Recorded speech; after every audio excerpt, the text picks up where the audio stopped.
Since the launch of TBC Classic, we of course have leveled the druid all the way up to level 70, got full pre-bis gear, and took her into our first ever TBC raid. But now that the main character is sorted out, it's time to start working on another character. Because this time around, TBC is very alt friendly. We don't need to do every attunement all over again just to run some heroics. Plus, a single elixir isn't 30 gold, so this time I really want to have an actual alt character to play. And originally, I wanted to alt a warrior, but there's already a million of those running around. So instead, I have decided to return to my hunter. Last time, we managed to hit level 64, almost, by doing literally every quest in Hellfire Peninsula and starting a couple of the quests in Zangarmarsh. But of course, we also squeezed in a couple of dungeon runs and were able to get ourselves some pretty nice gear upgrades. But for today, our goal is to simply reach level 67. So starting the day off, unfortunately, today is a sad day, because we are finally saying goodbye to Gerald. Not permanently, of course, but I have decided to get myself a brand new pet, and that is of course a ravager. Now originally, I wasn't going to be replacing Gerald at all, because we've come a long way together. From me forcefully kidnapping him from his family, to adventuring on a different planet entirely. So the reason behind me replacing Gerald is purely because I've seen the numbers, and ravagers are the best pets by an absolute mile. And out of respect for the people that I will be raiding with, I don't want to show up on week 1 of us hitting level 70 in full BOE gear and a boar as a pet. So, with our new ravager in hand, we've now also got to sort out his abilities, and the best moveset for us to give him is Gore, Dash, and Bite. Luckily, I already have the Dash ability, and when we tame him, he comes with Gore rank 9. However, we still need to get the Bite rank 9. And according to Petopia, all we have to do was tame a level 64 Dreadfang Lurker over here in Terokkar Forest, and that would have a chance to come with Bite rank 9. Unfortunately, that is a lot easier said than done, because I must have tamed close to 30 of these giant spiders. But after like 45 minutes of doing nothing but taming, finally I was able to get the Bite rank 9. I then took him all the way back to Stormwind to visit the trainer, just to be 100% sure that I wasn't missing anything. And I think that's it. Our brand new pet is ready to fight. So I would like to introduce you all to Frank.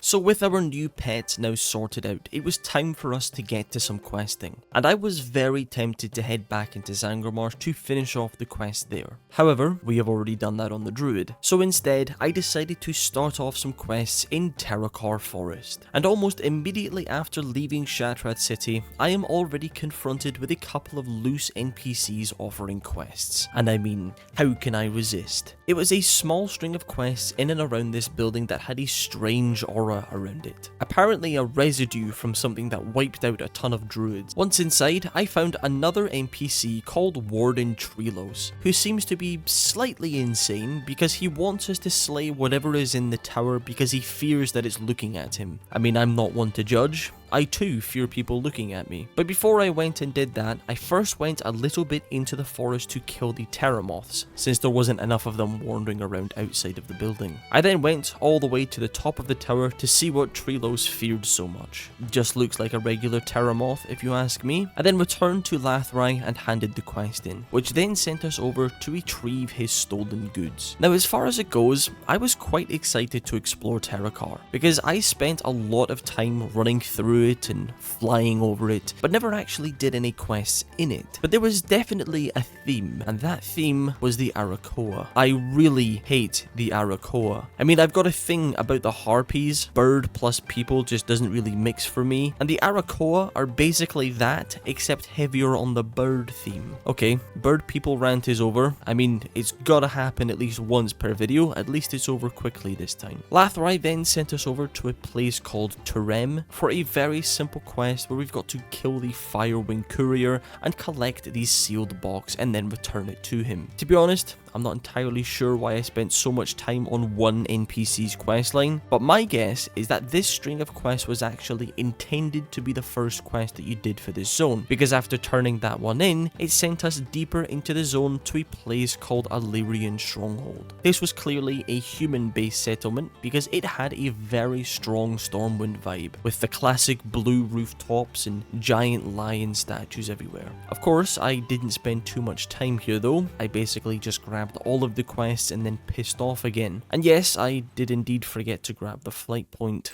Now luckily, a lot of these quests work together really well, and by that I mean there really wasn't one strict objective. I kinda just wandered around for a while, killing everything that moved. I killed a crap ton of wolves, 10 of these warp stalkers that were a massive pain in the ass since they like to sit in stealth constantly, and collected 30 Olymbus seeds. But as I was doing that, I did eventually come across a small camp called Illyrian Post, who talks about how Illyrian Stronghold is surrounded by enemies on all sides, so now it's time to take the fight to them. But before I did that, I made a quick stop at the Bone Chewer ruins. Nothing very complicated here, we were just killing a load of their peons. I did, however, have a sneaking suspicion that there would be a follow-up to this quest though. So I quickly took it back to Illyrian Post, and I was absolutely correct about that, because we were then of course sent deep into the Bone Chewer ruins, this time to kill 10 Bone Chewer Devastators and 6 Bone Chewer Backbreakers. The Fell Orcs sound like delightful people to be around. I did also charge face first into this building, because we had to slay Lizale Fireweaver, who luckily respawned basically right as I got there. This is one of the reasons I'm enjoying Hunters so much. Feigned Death is such a fun ability to use. It's super practical and lets you charge into basically any building you want. Of course, there is the risk that it gets resisted, but that's part of the fun, right? But with all of that now done, my quest log had a lot of completed stuff in it, so I made a quick stop back at Illyrian Outpost to hand the quests in. Unfortunately, there wasn't any insane quest rewards or anything, but I will never say no to a chunk of XP, right? But I also took this opportunity to organize my bags a bit, since hunters really do struggle a lot for bag space, because we automatically lose one bag slot because of the quiver, and then we've got to carry meat for Frank, water for us, and arrows so that we can actually kill things.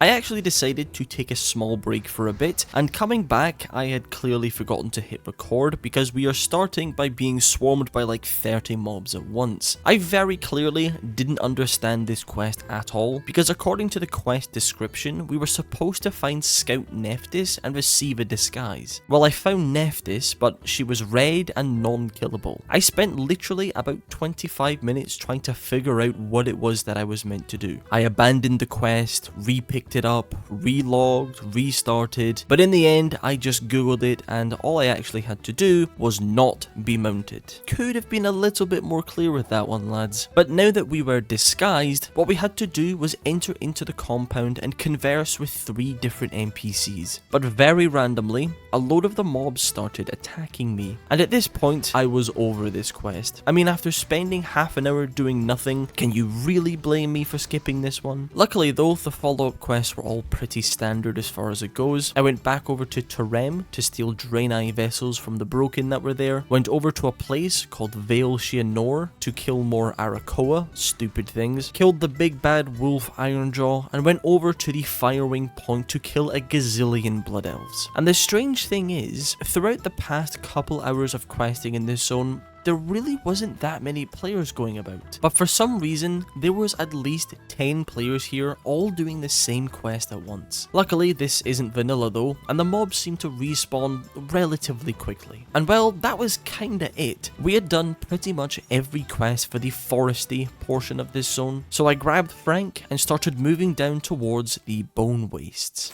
Ever since I saw this place for the first time on my druid, I was always quite intrigued by it. Because why is this zone a lush forest with tons of wildlife everywhere, except for this very large portion of the zone? Of course, the other exciting part of this area is the dungeons that it offers. So as I was just getting started on some of the kill quests here, I decided to list myself onto the LFG tool for a run of the Mana Tombs. And it really only took like 2 minutes until someone decided to invite me. That's the joys of being a hunter, I guess. Now, like I said whilst we were doing the druid, the mana tombs and kinda all the Orkney dungeons aren't really my favourite dungeons to run. And I don't mean they are bad. In fact, I don't think any of the TBC dungeons are bad. There isn't any that I just really dread having to run. The closest thing I can think of would be Black Morass. But when you look at, say, Old Hillsbrad for example, and then look at the mana tombs, one is definitely better than the other. Plus the mana tombs is extraordinarily easy to do, except for the very first boss, which is actually one of the hardest bosses to do in a leveling dungeon. He's got this very annoying ability where he fades into the void and does a spell reflect thing that can be really devastating if you aren't careful. Plus he likes to constantly hurl void bolts at players, which is honestly just annoying for ranged players. Now the reason that I wanted to run this dungeon, firstly, was to simply keep things nice and mixed whilst leveling, but also because of the loot. Because the final boss of this dungeon can drop us the ethereal warp bow. And like I said in the last hunter video, the one piece of gear I was struggling to upgrade was our weapon. And this one is so good that it would easily last us until level 70. So 100% we will be running mana tombs until we get this thing. Now obviously throughout basically all of my time playing WoW Classic, I've stuck to playing melee classes. And I've got to say, playing a ranged class in dungeons is so much easier. I feel way more relaxed being able to stay 30 feet from the boss at all times. Of course this is only a dungeon though, and we will see if that opinion stands once we are in Karazhan. And like I said, mana tombs as a whole is an incredibly easy dungeon. The only real concern would be these little arcane worms that explode on death, and many players, including myself, seem to love standing right in the middle of the explosions. But eventually,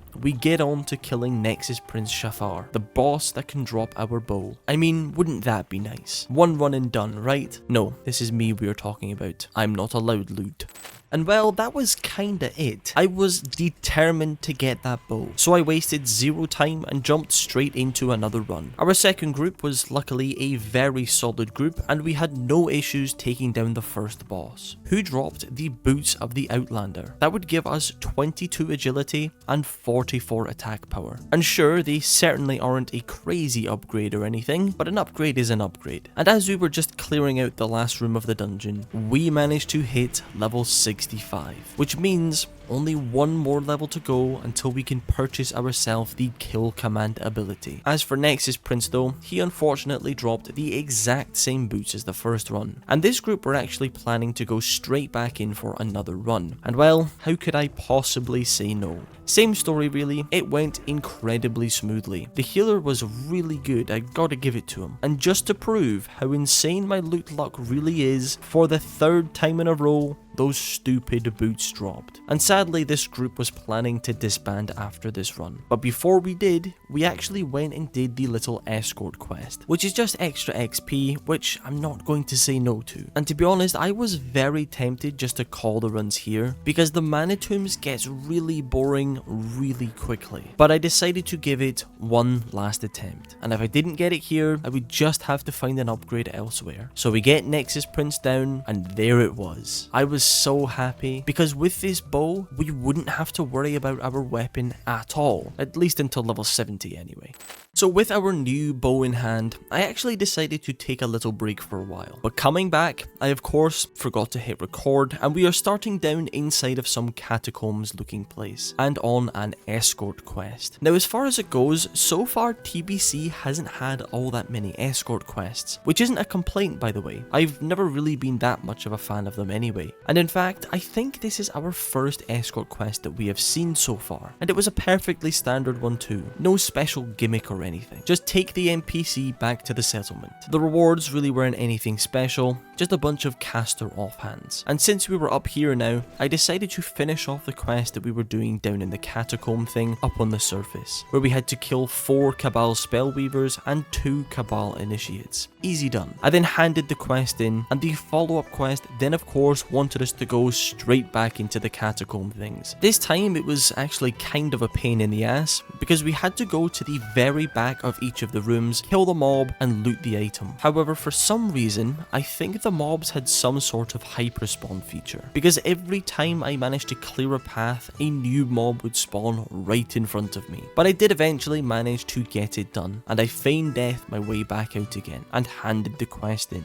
And well, that was pretty much all of the northern Bone Waste quest done, so I quickly made a return to Illyrian Stronghold and handed a couple quests in. And very interestingly, one of the follow-up quests were offering 2 trinkets, one of which was the Tablet of Precision, which would give us 22 hit, but also an on-use that would increase attack power by 140. Again, this is very similar to the quest reward in Hellfire Peninsula, and this thing would very likely last us up until level 70, so I decided to waste no time and try and get the quest done. And unfortunately, it was an elite quest, which normally wouldn't be all that bad, except it was currently pretty late and finding other players to help me would be pretty difficult. So first thing we had to do was we first needed to get the item to spawn the elite mob in, which meant killing Terokkar for his carcass. Now of course, me being the high IQ individual that I am, I thought this would be no problem at all and that I would just be able to solo it. Of course, it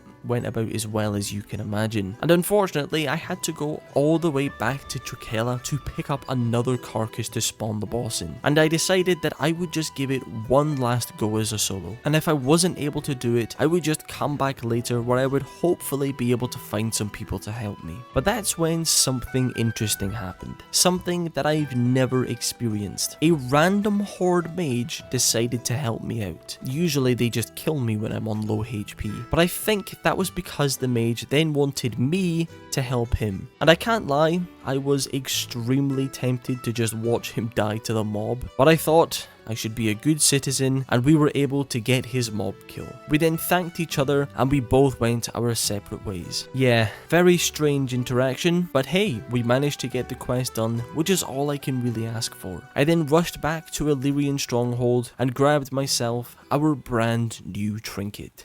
So with most of the northern quests now completed, I moved down to the southern area to a place called the Shatari base camp. And immediately we are already sent on another escort quest. This one was quite enjoyable though. We were escorting a group of dwarven miners who dug up an old drum, and the leader of the group just couldn't help himself but bang on said drum, which of course spawned a couple of mobs to come and attack us. Pretty simple, but I enjoyed reading the RP. The chunk of follow-up quests we were given were all about disrupting the Orkney, and were luckily very straightforward. We had to burn the bodies of the Shatar Vindicators, kill some giant sandworms, and kill a bunch of Orkney initiates. We also had to pick up a dread relic, which seemed to spawn in a crap ton of undead mobs, which I imagine would normally cause a bit of hassle, but you know, hunter. And again, since it was right here, I teamed up with a nearby rogue to complete the elite quest, where we had to kill this enormous bone worm and collect its organs. And it was pretty tough. The rogue was very close to dying, but in the end, we were able to get him down and complete the quest. So moving on now to the final couple of quests for this zone, we were down in the very southern area to kill the Dreadfang Widows and free the Shatar warriors that are trapped inside of the spider webs. Now as a whole, Terokkar Forest was quite different from what I had originally expected. I thought that 90% of the quests would take place in the actual forest part of the zone, but it was pretty evenly split between forest quests and then questing around the bone wastes. Plus there was a decent amount of solid gear from rewards, such as our trinket from earlier. It's not my favourite so far. I would actually say that I preferred Hellfire Peninsula, but I'm still glad that we went and experienced it. So for our final quest in the zone was a follow-up to the spider quest, and big surprise, it's an elite quest that wants us to slay a 2-story tall spider. Now unfortunately I had the same issue with this elite as I did the last one, where we just couldn't seem to find anyone to do it with. However, I was incredibly close to killing it on my first attempt. So of course, I tried it again, and sadly same story. And I knew that if I just managed to get myself a couple of nice big crits, this would be easy. So I gave it one last attempt, and right as Frank died, I was able to get it down. So I returned to Vindicator Halen and handed the quest in. And with that, we had officially completed Terokkar Forest. Now I know that there are still a couple of quests lying around, but I can't lie, I was starting to get a little bit bored. Plus we were level 65, which means that we were appropriate level to head into a zone that I have been desperate to check out. And that zone is of course Nagrand. Unfortunately, throughout my entire time playing TBC so far, there really hasn't been that much of a reason to go into this zone. But finally, I was going to be able to explore this zone properly. So I took myself over to the flight point in Zangarmarsh and started running towards Nagrand. And that transition from Zangarmarsh's dark swampiness into Nagrand's beautiful and bright atmosphere is honestly pretty dramatic. I mean, just look at this zone. It really doesn't get much more beautiful than this, which feels pretty weird to say for a game that is the same age as me. But getting on to the quest now, the first thing I did was of course the Ring of Blood. This is a small string of elite quests that we also did on the Druid. All we do is we speak to the NPC and he will summon an elite mini-boss that the 5 of us had to then take down. And the reason this is the first thing I decided to do was because there is 6 quests, all that give about 20k XP each, and in total it's really only like 10 minutes of work for 120k XP. Plus, the very last quest in the chain offers a variety of weapons for each class. Now for us, the upgrade wouldn't be massive, but it's an upgrade regardless. So we managed to clear up every single one of the quests without any real issue until we got to the last one, where things really just kind of fell apart when the tank died within only a couple of hits. And the thing is, this is exactly what happened when we were doing it on the Druid. But of course, we respawned and gave it another go. And the second attempt was again pretty damn close to death. But of course, we did manage to get it done. And like I said, the reward really wasn't overly impressive for us. But in the end, I decided to go with getting us this brand new dagger. So with the Ring of Blood now out of the way, it was time to get to some of the regular quests. And the first stop I did was at a place called the Throne of Elements. It wasn't really a settlement type of place, it was mostly just a bunch of NPCs standing in the middle of a small stream of water. I was also just playing around with the graphic settings. Is this what it was like back then? But for our first quest of Nagrand, it was the task of collecting digested Caracolli, which, yes, means sifting through more shit. What is with this expansion and shit? This is like the 4th time I've been tasked with finding something inside of shit. Of course, I immediately went and turned it in since it was literally right here. I then went into the big lake that was right next to the Throne of Elements to do a quest where we had to simply kill 12 lake surgers, and almost immediately I drowned myself. I told you I hate underwater quests, but when I respawned, that's when I realized that the quest actually gives us these Nagrand cherries that give us an entire 30 minutes of underwater breathing. But when I eventually managed to get that done, I actually decided to go over to the other side of the lake. And look, I know I keep ranting about it, but this zone is just perfect. It's got the natural greenness that I love, plus all of the mobs so far are wildlife, which just brings those vibes up. But I eventually made it over to the second set of quest givers, and surprisingly, it was Hemet Nessingway from Stranglethorn Vale. I really liked that they brought back some very recognizable NPCs, and very unsurprisingly, their quests were all about murdering the beautiful wildlife. And it was definitely no small amount of them. We had to kill 30 Talbuks, a couple of earth elementals, 30 cleft hoofs, 30 windrock pigeons, which means we were killing at a minimum 100 mobs for 4 quests. But apart from that, I also went over to a place called the Windy Reed Village. Nothing massively special about this place, just your usual broken Draenei village. While we weren't actually supposed to be killing any of them, what we were doing was going into a couple of the select buildings and setting them ablaze. But that was kinda the only unique quest that we did. The rest of my time here was spent killing the 100 mobs until eventually we managed to hit level 66. And as much as I was enjoying Nagrand, we are now high enough level for a very, very important dungeon.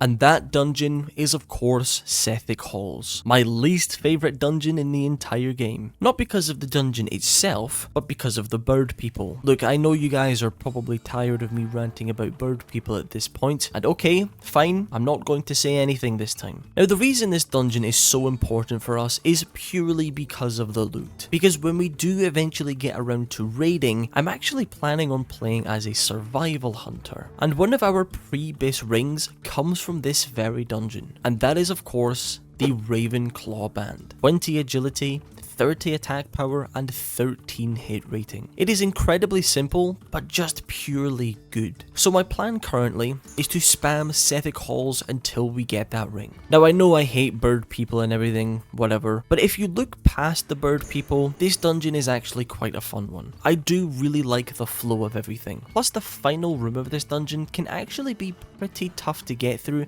if you aren't at least somewhat coordinated. There's a ton of fears and mobs charging casters, etc. And wiping is definitely a risk every time. And well, our first run, that's exactly what happened to us. I think one of us got feared into the room and ended up pulling an extra pack of mobs, which of course resulted in death. But we raised up and continued with a bit more caution this time until we finally made it to the end boss, Talon King Ikis. And to be fair, this guy is actually quite a fun fight. He's got a threat reset plus an LOS mechanic. Frank of course ended up getting clapped by the boss. I'm already missing Gerald. But we get Ikis down and big surprise, the ring didn't drop. And well, that was kinda it. I was dead set on getting us that ring. Our second run, of course, no ring. And run number 3, still no ring. But on run number 4, it finally dropped. And very luckily, we were the only person in the group who was rolling on the ring. Now originally, I was planning on just heading back into Nagrand, but I knew that all I would really be doing was killing more wildlife, and besides, I think it's best for us to end